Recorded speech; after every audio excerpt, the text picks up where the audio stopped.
Muy bien, nacional, sí, tenemos que hacer este recorrido nacional porque yo estoy seguro que él anda haciendo un recorrido nacional. Uno, está cumpliendo una promesa, que yo la vez pasada por teléfono me tomé el atrevimiento de decirle que había dejado a la presidenta del club de fans aquí en Colmundo Radio esperando, pero no, cumplió y aquí está. También me preocupa porque dice que está buscando trabajo.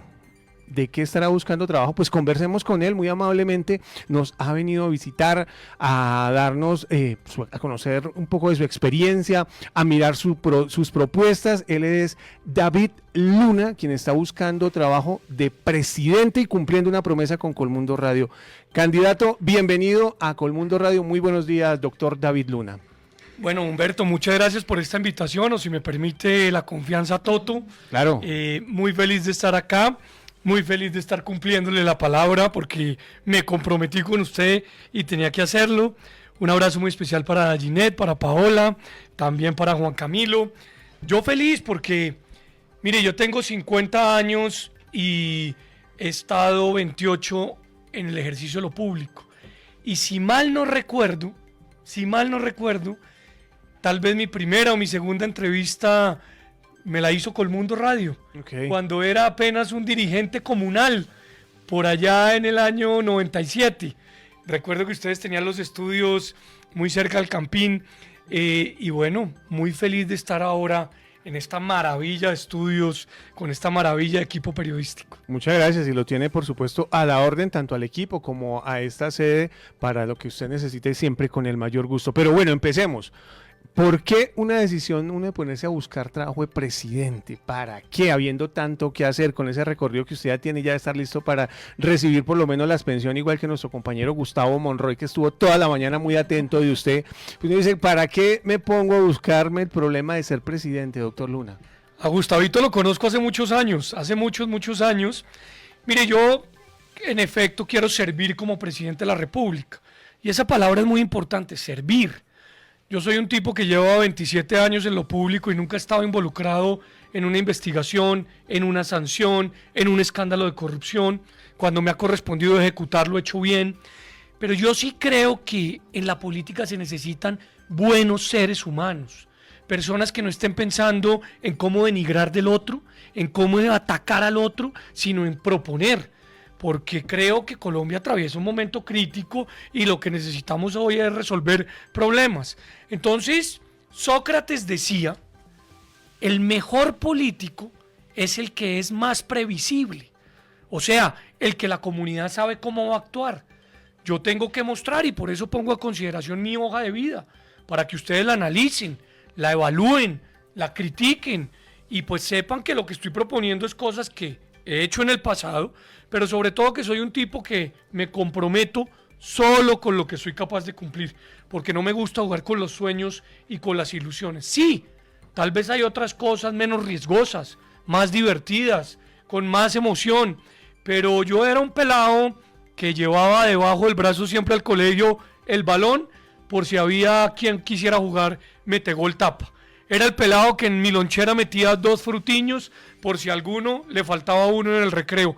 Yo creo que esa vocación de servicio pues nace con uno y de alguna otra manera, guardadas las proporciones, es como el periodismo. Uno está siempre atento y pendiente a ver cómo puede ayudar a quien lo oye y en este caso a quien uno pues ve en la sociedad poder construir mejor. Muy bien, Juan Camilo. Doctor Luna, me disculpará si voy a ser un poco monotemático, usted ya se había referido públicamente a esto, una discusión que hoy tiene a Colombia entre la absolución y la impunidad. Ayer todo el país estaba pendiente de la decisión en segunda instancia del caso Álvaro Uribe Vélez. En ese sentido, si usted llega a la Casa de Nariño, ¿cómo garantizaría el respeto por el Poder Judicial y en su juicio, este gobierno ha respetado ese poder público? Bueno, vamos por partes, Juan, porque me hace 3 preguntas en una. La primera, cuando al presidente Uribe lo condenó la juez, yo salí con contundencia, dije, hay que respetar los fallos judiciales. Sí. Bueno, casi me metieron en una hoguera digital, eso recibí 5 millones de ataques, pero esa era mi posición. Ayer mi posición es exactamente la misma. Ahora que el tribunal exonera al presidente Uribe y lo declara inocente, lo propio. hay que respetar los fallos judiciales. Uno no puede opinar de acuerdo al fallo judicial y de acuerdo al procesado. Primer tema. Segundo tema, la justicia es autónoma, es independiente. La justicia no es empleada del presidente ni del Congreso. Y por eso es que tenemos una forma de elegir los magistrados que se llama cooptación en el caso de las Cortes, otra en los tribunales que se llama concurso, lo propio con los jueces, porque la justicia lo que hace es evaluarse entre sí para que lleguen los mejores. Y lo tercero, que si el presidente Petro ha respetado o no la justicia, definitivamente no. Petro no hace sino atacar permanentemente los fallos que le son adversos. ¿Por qué? Porque claramente no le gusta que nadie le lleve la contraria. Entonces, cuando usted quiere llegar al poder y más a un cargo tan importante como es el de presidente, tiene que entender que usted no es un rey, usted no es un monarca, usted lo que es un servidor público con limitaciones en el poder.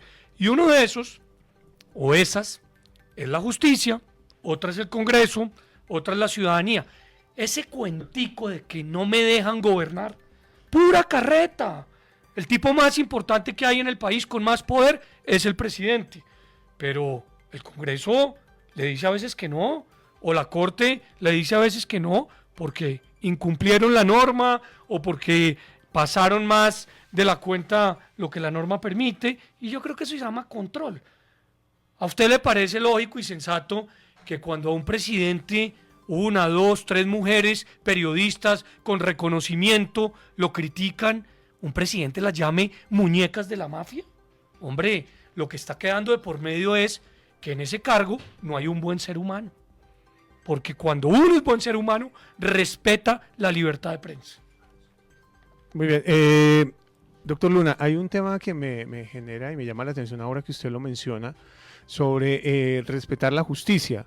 Si bien es cierto, de candidatos uno escucha el discurso y es interesante, es agradable al oído, es bonito, pero cuando vamos a lo que han sido los momentos cuando ya están en el poder, y voy a hablar de los presidentes, y vamos a Uribe y vamos a Petro, pues ha pasado lo contrario, porque vamos a ser honestos, al presidente Álvaro Uribe tampoco le gusta mucho cuando no lo protege o no le favorece mejor algunos de esos dictámenes. Es que cuando suben al poder, ¿será que se les olvida un poquito? Estoy totalmente que yo veo, no sé. Estoy totalmente de acuerdo con usted. Es tan poco deseable y tan reprochable que una persona como Uribe u otra persona como Petro no respete los fallos judiciales. Por eso le insisto tanto en Sócrates. Hay que ver la historia, el pasado de quienes estamos aspirando a la presidencia. Yo como ministro perdí muchas batallas en las Cortes cuando tramitaba mis decretos. Yo como concejal, como edil, como congresista, perdí muchas batallas en las Cortes cuando tramitaba mis leyes. Es que esto no se trata de derecha o izquierda. La justicia es el valor más importante y tenemos que rodearla. Y yo creo que salir a atacar como salieron a atacar a la juez que tomó la decisión en primera instancia era una equivocación, como salir a atacar quienes salieron a atacar al tribunal ayer. Ahí hubo una votación, ganó una mayoría, hubo un salvamento de voto. La norma dice, cualquiera de los actores procesales puede ir hasta la Corte a presentar un recurso de casación. Ya veremos si se presenta o no. Pero hoy, a quien le guste y a quien no, el presidente Uribe fue exonerado y es inocente. Muy bien, de acuerdo. Gallinet. Doctor Luna, bueno, finalmente, hace casi 3 meses conversamos con usted. Qué felicidad Por tener eso a está- Ginette como quien me invitó de primera a este escenario. Claro, porque por eso dice Sí, finalmente. Gustavo, gracias.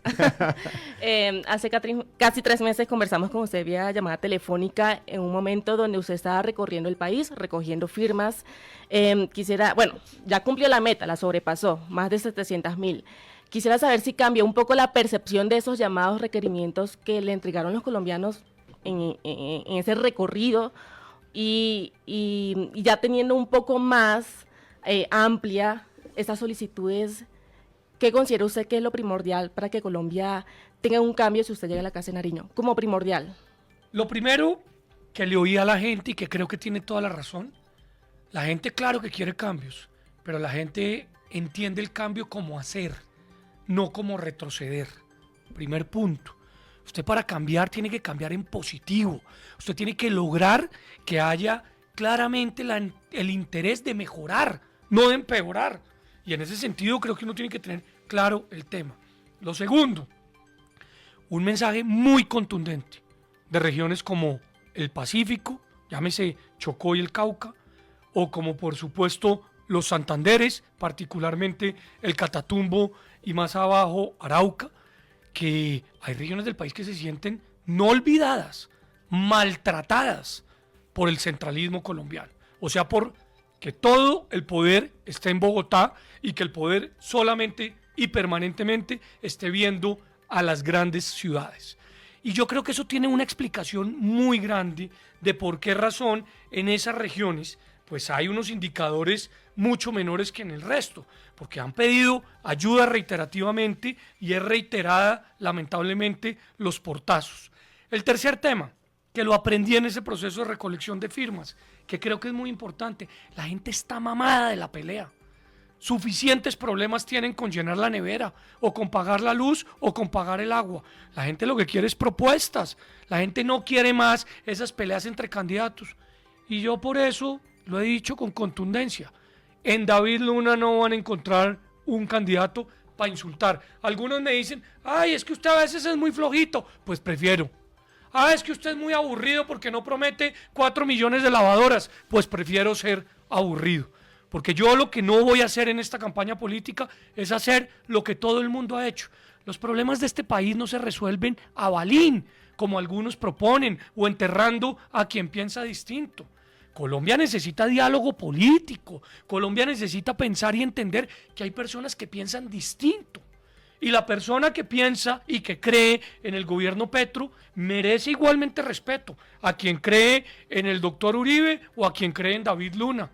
Porque claramente del disenso se puede construir consenso. Pero la última cosa que quiero mencionarle del proceso de recolección de firmas es un aprendizaje y también un análisis para el corazón. Es muy bonito cuando a ti te entregan una firma dándote el mensaje de confianza de que con ella te vas a poder inscribir a la presidencia. Pero es muy difícil y también es triste, pero hay que entender el porqué. Cuando tú pides una firma a ti te reciben con un madrazo. O cuando tú pides una firma te reciben con un... A mí me importa un pepino lo que piensen ustedes quienes hacen la política. Hay mucho desencanto de lo que la política representa. ¿Y saben por qué creo yo? Porque es que por ganar simplemente dicen y dicen y dicen una cantidad de cosas. Y yo sí tengo una experiencia de vida. Cuando yo aspiré a la alcaldía de Bogotá, perdí, ¿cierto? Y mi equipo asesor me decía, David, proponga eso, que eso es lo que más está marcando en las encuestas. Y yo le dije a mi equipo asesor, no lo propongo porque sé que no se puede hacer. Y no lo propuse. Quien ganó, lo propuso. Y Toto nunca lo hizo. Y en ese sentido creo que hay una herramienta muy importante para comprender que no todo vale. Y por esa razón, pues yo vengo en este proceso a paso lento, creciendo, pero teniendo claridad que no todo vale. Candidato Luna, hay una situación que es innegable. Precisamente usted dice, no me gusta la pelea, pero en el país está innegablemente polarizado en este momento. Se ha escalado un discurso de odio entre los mismos gobernadores, alcaldes, con el presidente, con líderes internacionales. Las redes sociales inundadísimas de estos discursos tan fuertes entre los mismos colombianos contra colombianos. ¿Cómo lograr ese consenso? ¿Cómo conquistar a quienes piensan diferente a usted? Lo primero que uno tiene que decir, Paola, es el por qué estamos tan cargados de odios, o explicarlo. Y yo tengo una tesis muy sencilla. Quienes lideran los extremos son los que promueven ese odio, porque saben perfectamente que eso les conviene. Entonces, pues uno puede jugar en esas esquinas o simplemente buscar alternativas. 2, ¿qué une a Colombia? ¿Qué une a Colombia? La Selección Colombia, Karol G, Carlos Vives, Fonseca, ¿qué más? ¿Qué más? Entonces uno comienza a preguntarse por qué no tenemos por lo menos unos puntos que nos unan. A mí, por ejemplo, me parece que todos estaríamos de acuerdo en aumentar la calidad de la educación. o creo yo que todos estaríamos de acuerdo en que paguen mejor remuneración a los emprendedores. En fin, yo siento que el país necesita buenos seres humanos liderándolo. Esto no se trata de estar peleando con el presidente de los Estados Unidos o con el presidente de Chile o con el presidente de Brasil, no, se trata de ver cómo logra uno mejorar las condiciones con esos países que finalmente son aliados. Entonces yo le voy a dedicar en esta campaña mucho a la pedagogía política. Entonces algunos me dicen, no, hombre, ese no es el camino, usted seguramente no va a ganar. Pues bueno, acá tengo una misión que es distinta y es hacer una campaña diferente. Por eso yo creo, Humberto, que muchos quedaron sorprendidos cuando publiqué una valla y puse las foticos de todos mis competidores y no me incluí. Y a cada uno de esos competidores le di un valor, una virtud. Y alguno me dijo, bueno, pero es que usted está gastando la plata de la campaña en hacerle promoción a otros. ¿Saben por qué? Porque yo creo que este país no puede seguir cancelando. Este país tiene que convocar. Y precisamente por eso estamos haciendo una tarea de, seguramente, hablar de temas que tienen que ver con las propuestas. Se dice que en esta campaña nadie propone. Bueno, yo he presentado 5 propuestas ya del comité creativo, pero adicionalmente 15 en materia de tecnología, planteándole a la gente cuál es la herramienta fundamental para poder avanzar. Muy bien. Doctor Luna, alguien cercano a usted en su momento en una campaña escuché que dijo muy pollo a alguien. Y ese muy pollo resultó tinturándose incluso canas, según decían. Yo no sé al fin qué pasó ahí, si sería cierto. Hombre, lo cierto es que me gustaría que usted me dijera qué decirle a quien considera que la juventud, tal vez que tiene David Luna, porque yo lo veo a usted parece de 35, doctor, sé que tiene un poco más, puede ser un impedimento, porque vamos a ser honestos. Hay quienes dicen, la gente por joven no está capacitada, desconociendo tal vez y dentro de la tradición de lo que tenemos en nuestra cultura colombiana, pues se considera que siempre el mayor, la persona de más edad es la que más cultura tiene, la que más conocimiento tiene, y quizás es así. Y se descalifica un poco más al joven. ¿Qué decirle frente a esas personas que tal vez consideran que usted está aún muy joven, que le falta, aunque usted muestra una experiencia muy importante en su recorrido, pero qué decirle a esas personas? Lo primero, Humberto, es que para gobernar Colombia se necesita vigor, se necesita tenacidad, se necesita fuerza, se necesita ganas. Porque este país tiene 32 departamentos, tiene más de 1.200 municipios y hay que conocerlos. Yo ya conozco 600 de esos 1.200 municipios, o sea, la mitad, y eso me ha llevado muchos años de caminarlos. Entonces, uno necesita estar 24/7 en el mando, para no solamente resolver el problema difícil militar o de orden público, sino también para entender por qué la lucha contra el hambre sigue siendo una necesidad o por qué la gente está desesperada con las facturas de la energía. 2, yo creo que es muy importante entender algo y voy a poner un ejemplo de mi vida personal, porque yo jugué fútbol. Si yo mañana me rompo una rodilla en un partido de fútbol, yo no busco al mejor odontólogo o al mejor dermatólogo para que me la opere. Yo busco al mejor ortopedista. Y yo soy un tipo que conoce el Estado como pocos, porque comencé en la base. Es que yo comencé como miembro de la Junta de Acción Comunal del barrio o de la Corporación de Vecinos y no me he saltado un escalón. Edil, concejal 2 veces, representante a la Cámara, perdí las elecciones a la alcaldía, viceministro, consejero presidencial, ministro, senador. ¿Qué quiero decir con eso? Que además de hacer la carrera, en todo lo que he hecho, me han declarado, no yo, las encuestas, como el mejor. Consejo Cómo Vamos, el mejor concejal. Los periodistas de Bogotá, el mejor representante. La encuesta de Datesco, el mejor ministro. La encuesta de Cifras y Conceptos, el mejor senador. Hablar de uno es harto, pero hay que decirlo. Pero la última, pues sí, yo soy un man que tiene ya 50 años, más de la mitad de la vida dedicada al sector público, y con resultados y sin sanciones y sin escándalos de corrupción. Entonces yo sí siento que seguramente a algunos pues les molesta que yo he hecho una carrera coherente y consistente y se inventan siempre 2 cosas, que David es muy pollo. Pues bueno, ahí está la experiencia y por eso yo traigo la hoja de vida. Y 2, que David lo que verdaderamente quiere ser es alcalde. ya la alcaldía pasó. Yo tuve ese sueño, no lo logré. Hoy estoy en la tarea de servir como presidente y a eso es lo que voy a apuntarle. Porque soy un tipo que además de venir del sector de la tecnología, que puede ayudar a resolver grandes problemas en el país, pues tengo la capacidad de generar consensos. Y a mí me parece que este país requiere un poquito de eso, un poco de mesura. No es simplemente gritar e insultar, sino es construir. Doctor Luna, usted nos dice que a la gente le gustan los cambios. Y hay un cambio radical. Y caminante no hay camino, camino se hace al andar. Si hay un camino, ¿cómo fue ese proceso de transición a esta fuerza política? ¿Y cuáles han sido los principales retos en este nuevo camino? En efecto, yo creo un movimiento que se llama Si hay un camino, porque yo creo, Juan, que si hay un camino para recuperar la esperanza, si hay un camino para recuperar la moral, y si hay un camino para dignificar la política. Muchas personas en la calle me dicen, todos los políticos son torcidos. Sí, hay políticos torcidos, pero no todos. Y uno no puede generalizar. Y en ese sentido yo creo que hay que aplaudir y empujar a quienes han hecho las cosas bien. Por eso nosotros creemos que llegó el momento de una renovación generacional. Una renovación generacional en política. Por una simple razón. Porque es que quienes han estado en el poder ya tuvieron la oportunidad de gobernar. Denle la oportunidad a una generación que les sigue. Yo no despotrico de los expresidentes. Yo creo que todos trabajaron duro para lograr resultados, pero ellos son ellos y yo soy yo. Yo no soy propiedad de ningún jefe político en Colombia.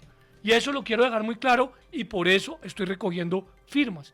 Que milité en el Partido Cambio Radical que lidera Germán Vargas porque era uno de los dos partidos que le iba a hacer oposición a Petro, sí.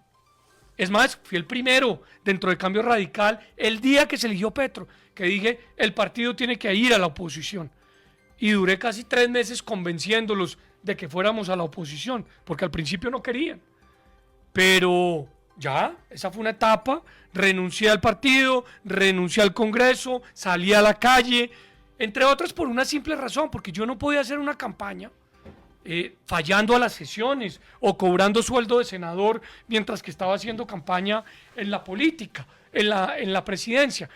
Entonces, en eso estoy y a eso es que estoy apuntándole, a que una generación entienda que la política es importante porque la política se mete en nuestras casas, se mete en nuestras camas, se mete en nuestros cuerpos y uno no puede seguir votando pues por el que mejor baila, por el que mejor toca guitarra, por el que me da tamal, porque ese es el que toca o termina tocando y teniendo decisiones sobre mi propio desarrollo. Entonces, en eso estamos y ya estamos llegando a 1.300.000 firmas, esperamos esperamos entregarlas en la registraduría prontamente y ese es el estilo de trabajo en el que estamos. Doctor Luna, usted está buscando empleo. Muchos colombianos también están buscando empleo. Y incluso ha incrementado la informalidad precisamente por falta de oportunidades laborales. En ese punto, ¿cuál es la propuesta de David Luna para estimular el empleo acá en el país? Dayinet, 2 cosas. La primera, hablemos del empleo juvenil. Colombia es un país que tiene talento juvenil digital. Yo soy testigo de excepción. Y en ese sentido, yo creo que hay que echar mano de un modelo que está funcionando muy bien en Florida Blanca, Santander, que es formar en máximo 10 meses, a razón de 10 horas diarias, es duro, claro, a muchos jóvenes con talento digital que pueden dedicarse a programar, desarrollar inteligencia artificial. Pero necesitamos habilidades blandas y necesitamos bilingüismo, porque ese cuentico de que el inglés no sirve para un carajo, pues pura carreta, porque el 70% de todo lo que se mueve en el mundo digital está en inglés. Entonces, hablar una segunda idioma no es perder, ni mucho menos la autonomía o en su defecto perder, digamos, el nacionalismo. Es totalmente lo contrario. Hoy, esos pelados colombianos que se conectan con Estados Unidos, con India, con Estonia, les pagan $160 la hora. Eso es casi, mal contados, 600.000 pesos. Y ahí podemos estar creando 400.000 empleos en los próximos 4 años que generarían un impacto muy importante para el proceso. Pero 2, poniendo en práctica un modelo que funciona muy bien en Brasil, yo lancé hace unos días Crece. Crece es una propuesta contundente que significa cotización, registro, empleo, crédito y emprendimiento. Eso significa Crece. ¿Para qué? Para generar empleo.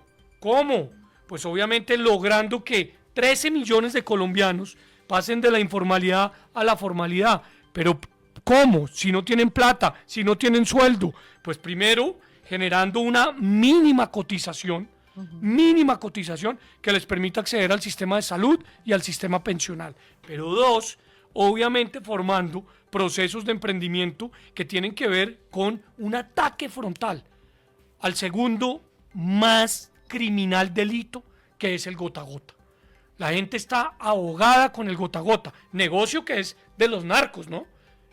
Para dejarlo claritico. Ojalá podamos hablar ahorita de los narcos, de Maduro, de la coca, porque ese es un tema que no puede pasar desapercibido. Pero fundamental, ese tema de generar esas oportunidades. Y Crece, pues es un modelo que están discutiendo las facultades de economía, que están discutiendo las facultades de administración, para que sientan y vean cómo nosotros podemos avanzar en ese proceso. Candidato, en ese sentido, precisamente de las oportunidades, ¿cómo es la estrategia que usted planteará precisamente para acabar con la desigualdad en cuanto a la educación, para enfrentar precisamente crisis como la del ICETEX, personas que acceden a instituciones como el SENA, que tienen dificultades para acceder a la educación superior y que muchos incluso en la educación media ya están desertando y son cooptados por grupos al margen de la ley? Mira, Paola, lo primero, metiéndole un poquito de sentido común, metiéndole un poquito de sensatez. Esto no se trata de que la educación toda tiene que ser pública o toda tiene que ser privada. La educación es mixta por una simple razón, para que el ciudadano pueda elegir dónde se quiere educar. 2, el ICETEX no nació gratuitamente. El ICETEX nació porque no teníamos y no tenemos la posibilidad como Estado de que todos vayan a la educación pública. Eso pasa en prácticamente todos los países del mundo. Entonces tú necesitas un sistema financiero alterno, no con vocación de enriquecerse, sino con vocación verdaderamente de cumplir sueños. El ICETEX es fundamental, pero hay que darle un vuelco en 2 sentidos. El primero, que sea verdaderamente un banco de fomento académico.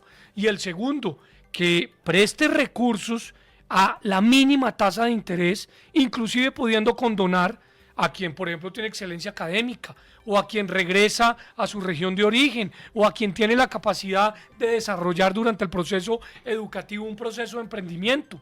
Entonces yo no creo que uno pueda debilitar el ICETEX, sino por el contrario tiene que fortalecerlo. Y en ese sentido yo sí estoy convencido que hay que fortalecer la educación pública, como también hay que fortalecer la capacidad que tiene el ciudadano de poder ingresar a la educación privada si eso quiere. En segundo lugar, los maestros, los profesores son lo más importante que tiene una sociedad.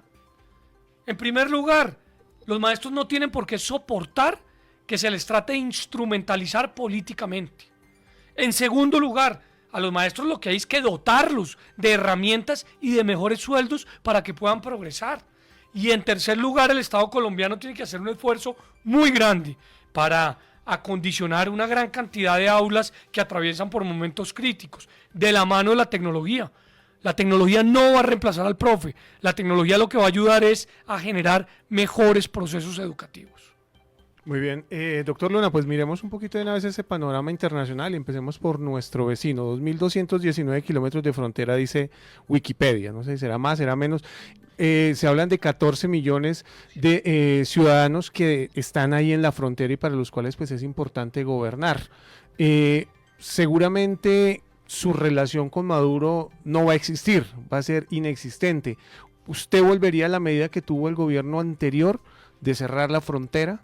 ¿Cuál sería su medida? Definitivamente no. los colombianos y los venezolanos decentes, de bien, personas que trabajan, que camellan, que necesitan el uno del otro, no tienen por qué pagar los platos rotos de que en Venezuela haya un presidente que se robó las elecciones y que es el jefe del cartel de narcotraficantes más poderoso del mundo, como es el cartel de los soles. Entonces vamos por partes. Lo primero, en la época que seguramente en esta mesa, bueno, tal vez a Juan Camilo y a Dayaginet no les tocó, pero yo sí creo que a Humberto, a Paola y a mí sí. En YouTube de pronto lo vi, doctor.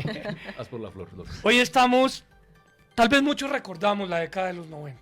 Claro. Los Escobares, los Rodríguez Orejuela, los Rodríguez Gacha. En esa época Colombia producía 100 toneladas de cocaína.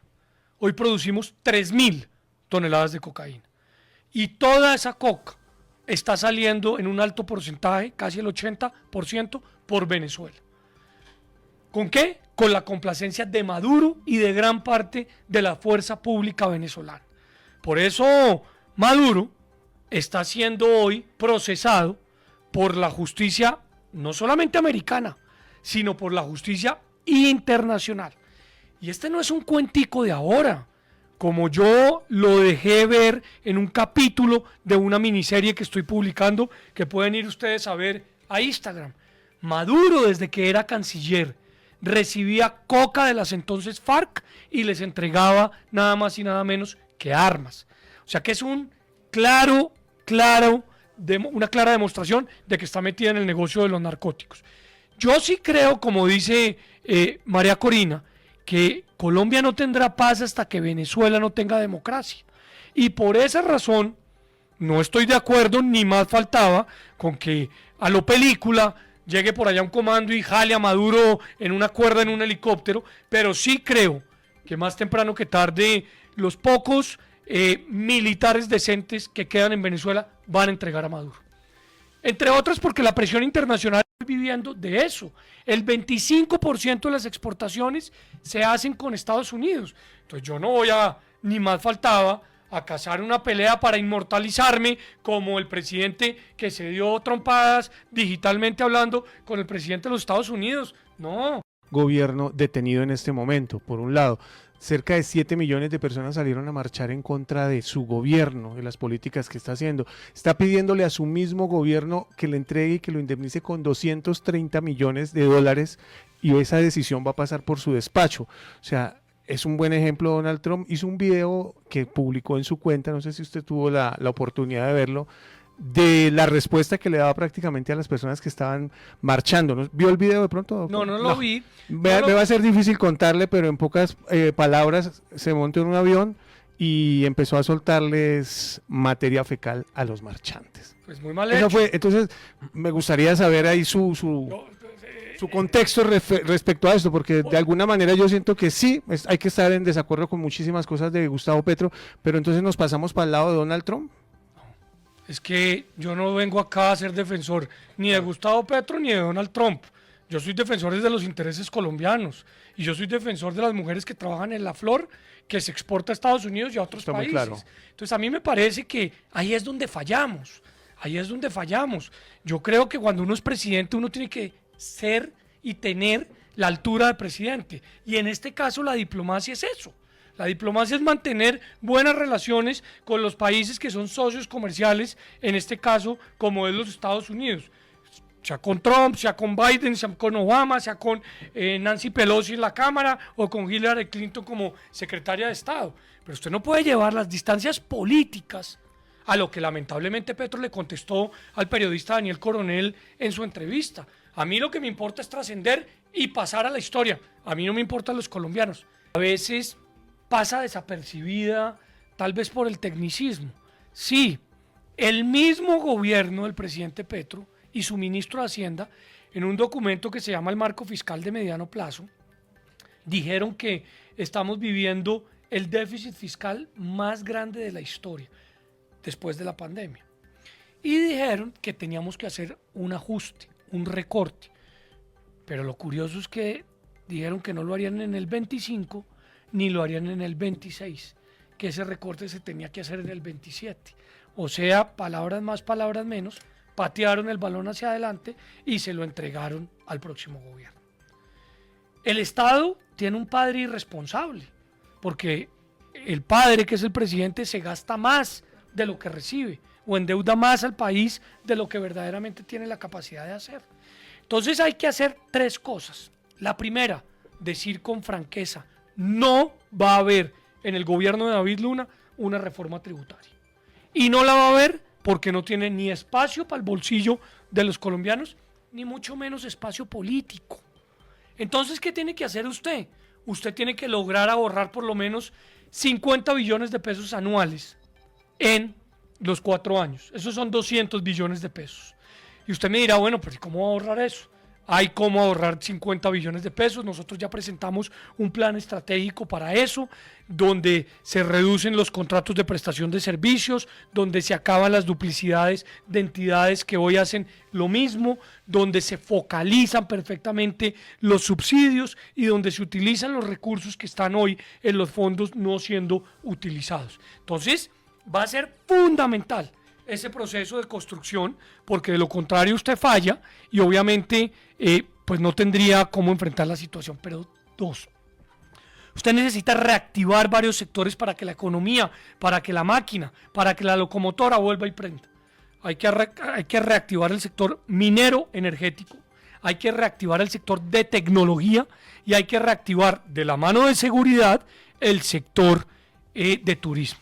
Y en esto hay que ser clarísimo sobre la primero. Yo creo en el cambio climático, yo sí creo que estamos viviendo un cambio climático, pero Colombia aporta al cambio climático el 0.03% de las emisiones, en su gran mayoría producto de la deforestación, no de la exploración. Colombia tiene que explorar y explotar su propio gas y por supuesto su propio petróleo, porque de lo contrario vamos a quedar con el pecado y sin el género. Las cositas como el chocolatico espeso, claritas. Si tenemos petróleo y si tenemos gas en nuestro subsuelo, pues o lo sacamos nosotros o nos lo sacan con otras herramientas por otro lado. Sí, al fracking. Sí, por supuesto. Doctor, una de sus propuestas centrales es la seguridad. Usted había hablado de un planteamiento de 100.000 policías nuevos que puedan llegar acá al país, pero ¿cómo se llevaría esa estrategia y qué eliminaría de pronto de las que se están aplicando con la paz total de Petro? 3 cosas. Mire, yo creo que es muy importante, Dallinet, tener presente, 1, la incorporación a la fuerza pública, no solo en la policía, en el ejército, en la armada, en la fuerza aérea, está disminuyendo. Y está disminuyendo por 2 razones. La primera, porque la gente ya no se siente tan respaldada como se sentía antes por la sociedad. Entonces tenemos que querer a nuestra fuerza pública. Que hay manzanas podridas en la fuerza pública, las hay. Y hay que castigarlas, pero también hay manzanas podridas en la academia, en la política, en el periodismo. Y no pueden pagar todos por el mal comportamiento de unos. Entonces usted tiene que lograr atraer nuevamente talento, que se sientan orgullosos. Pero 2, ya no solamente es con esas herramientas, hay que pensar qué quiere una persona después de prestar unos años de servicio al país: educación, vivienda. Y por eso yo estoy hablando dentro de ese plan de los 100.000 reclutas, ver de qué manera, cómo funciona en el resto de países del mundo.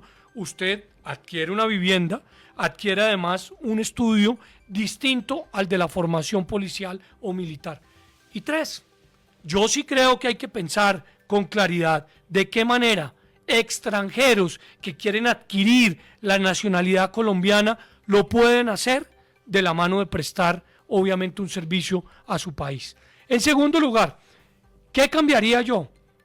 Yo soy un tipo, ya se lo dije, que cree en el diálogo, pero los decretos de cese al fuego que se escribieron y que se decretaron en los últimos días de diciembre del año 2002 son la consecuencia o la razón de la inseguridad que estamos en estos momentos viviendo, porque le amarraron las manos y los pies a la fuerza pública.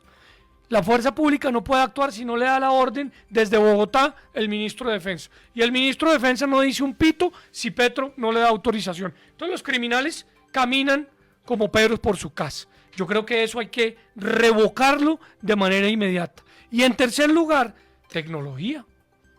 Algunos dicen que las relaciones con Israel se rompieron por el conflicto con Palestina. Esa es una tesis respetable. ¿Sabe cuál es la mía? que se rompieron porque toda la tecnología para perseguir al narcotráfico, toda, la otorgaba Israel. No solamente la satelital, la de drones, sino adicionalmente la que identifica el calor del cuerpo humano.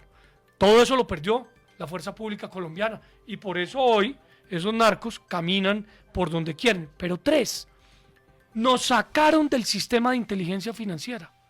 Antiguamente Escobar o Gacha tenían 400 Porsche, 300 Lamborghinis, apartamentos de 5.000 metros, hacían unas fiestas lujosísimas.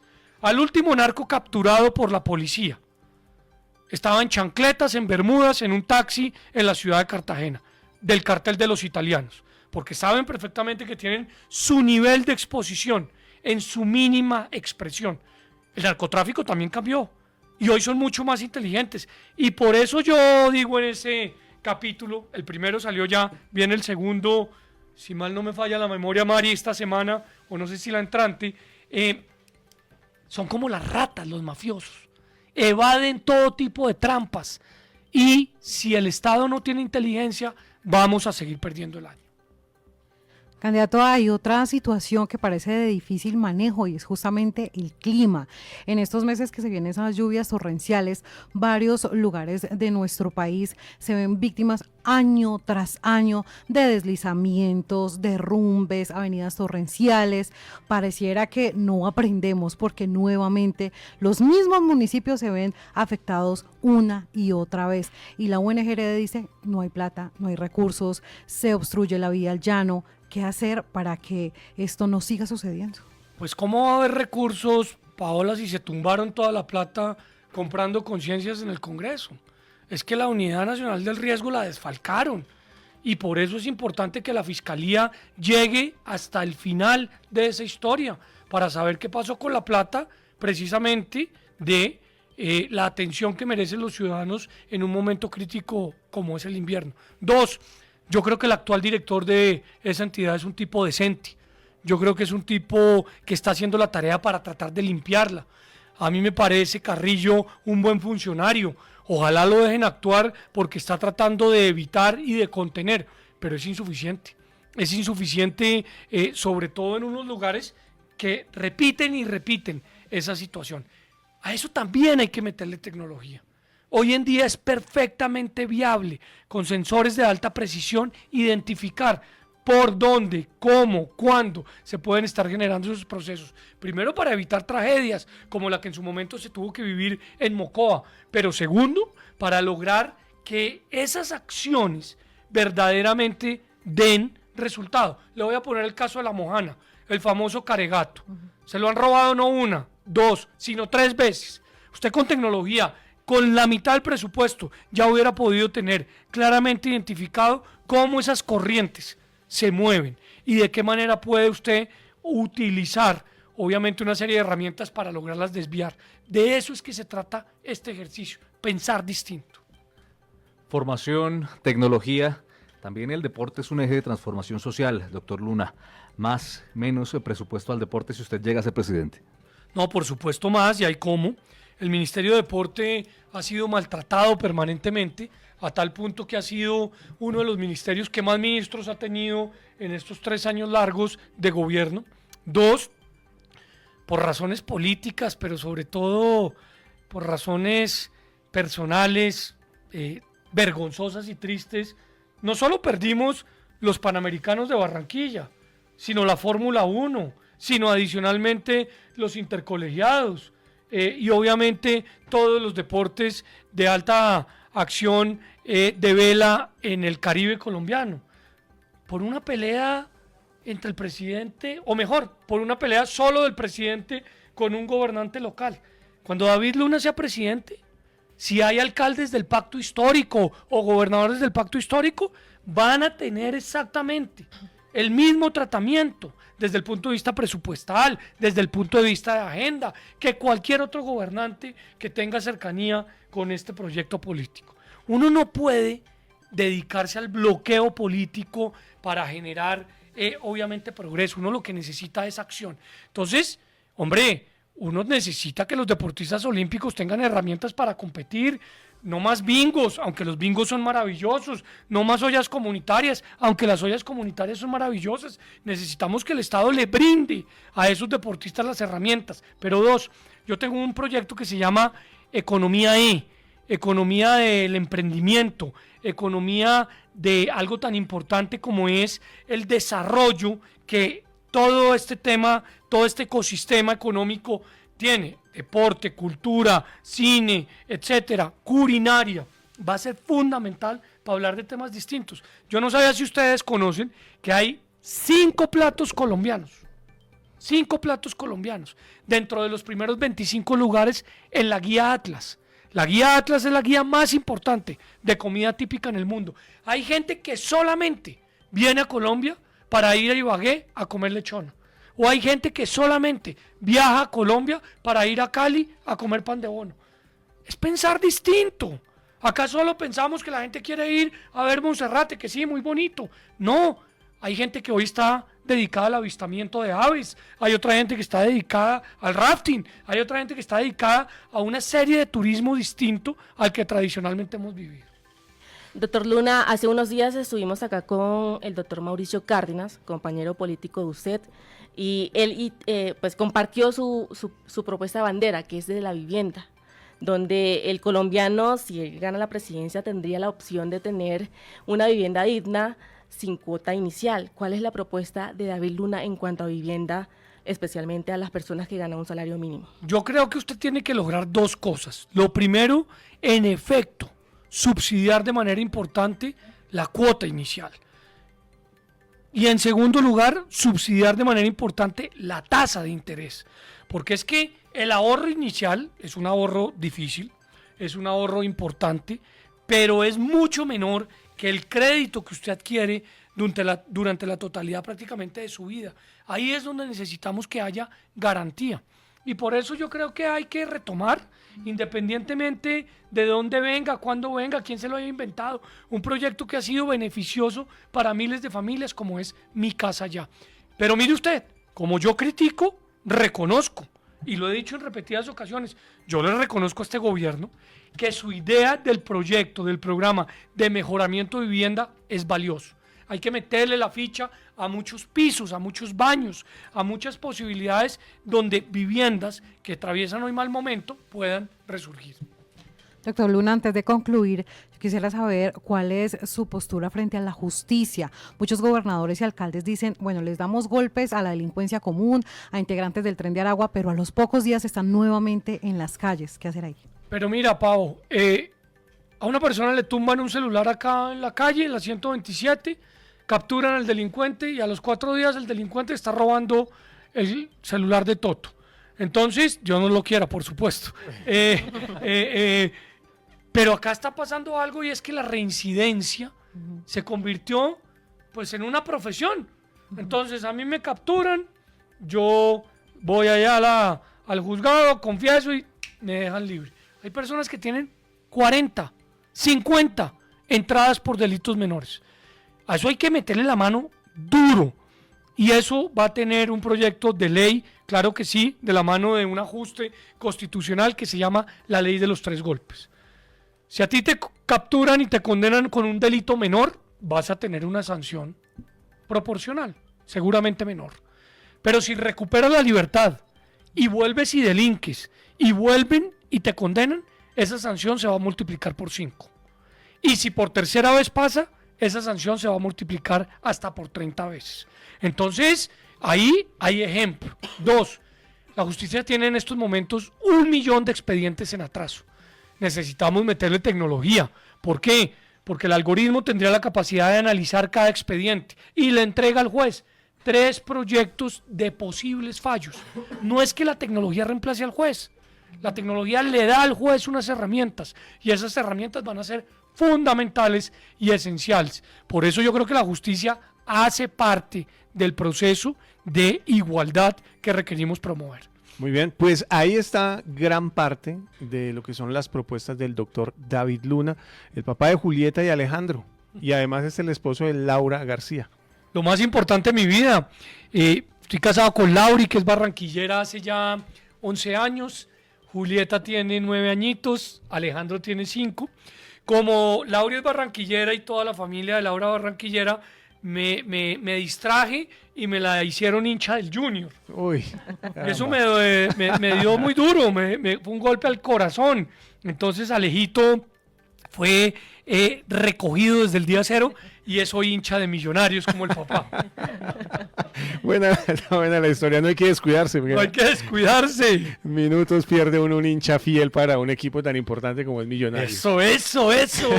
Muy bien, Humberto. La Casa Oiga, Azul Radio.